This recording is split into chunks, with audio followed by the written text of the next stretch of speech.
Hello students, welcome to arch chemistry. ಒಂದು very important update K E ಅವರ ಕಡೆಯಿಂದ ಬಂದಿರೋದೇನಂತಂದರೆ, ಬಹಳ ಜನ ವಿದ್ಯಾರ್ಥಿಗಳು ಬೆಳಗ್ಗೆಯಿಂದ ಮಧ್ಯಾಹ್ನ 2 ಗಂಟೆಯ ನಂತರ ಚಾಯ್ಸ್ ಎಂಟ್ರಿಯನ್ನು ಕೆ ಇ ಅವರು MBBS ಮತ್ತು BDSಗೆ ಬಿಡ್ತಾರೆ ಅಂಥೇಳಿ ವೇಟ್ ಮಾಡ್ತಾಯಿದ್ರು. ಬಟ್ ಇದು ಮುಂದೆ ಹೋಗ್ಬೋದು ಅಂಥೇಳಿ ನಿನ್ನೆನೇ ನಮಗೆ ಗೊತ್ತಾಗಿದ್ದರೂ ಕೂಡ, ಯಾಕಂತಂದರೆ MCC ಅವರ ಒಂದು ರಿಸಲ್ಟ್ ಏನಿದೆ ಅದು 9ನೇ ತಾರೀಕು ಬರಬೇಕಿತ್ತು, ಅಂದರೆ ಇವತ್ತು ಬರಬೇಕಿತ್ತು. ಬಟ್ ಅದು 11ನೇ ತಾರೀಕಿಗೆ ಮುಂದೆ ಹಾಕಿರೋದಕ್ಕೆ ಸೊ ಕೆ ಇ ಅವರು ತಮ್ಮ ಒಂದು ಟ್ವಿಟ್ಟರ್ ಖಾತೆಯಲ್ಲಿ ಅಥವಾ ಎಕ್ಸ್ ಖಾತೆ ಅಂತ ನಾವೇನು ಹೇಳ್ತೀವಿ ಅದರಲ್ಲಿ ಕ್ಲಿಯರ್ ಕಟ್ಟಾಗಿ ಒಂದು ನೋಟಿಫಿಕೇಷನ್ನ ಕೊಟ್ಟಿರೋದೇನಂತಂದರೆ, ಸೊ ಇವತ್ತು ಚಾಯ್ಸ್ ಎಂಟ್ರಿ ಸ್ಟಾರ್ಟ್ ಆಗೋದಿಲ್ಲ.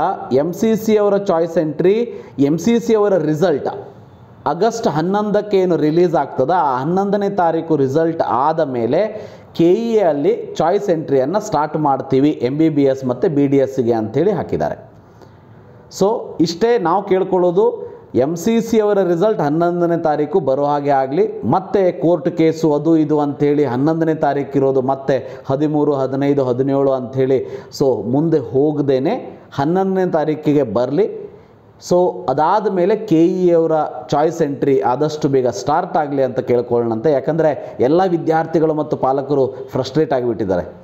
ಸೊ ಪ್ರತಿ ವರ್ಷ ರಿವರ್ಸ್ ಇರ್ತಿತ್ತು, MCC ಅವರು ಹೇಳಿದ ಒಂದು ಟೈಮಿಗೆ ಹೋಗ್ತಾ ಇದ್ದರು, ಕೆ ಇ ಅಲ್ಲಿ ಸ್ವಲ್ಪ ಏನಾದರೂ ಪ್ರಾಬ್ಲಮ್ಗಳಿರ್ತಿತ್ತು. ಬಟ್ ಈ ವರ್ಷ ಕಂಪ್ಲೀಟ್ಲಿ ಅಪೋಸಿಟ್ ಆಗಿದೆ.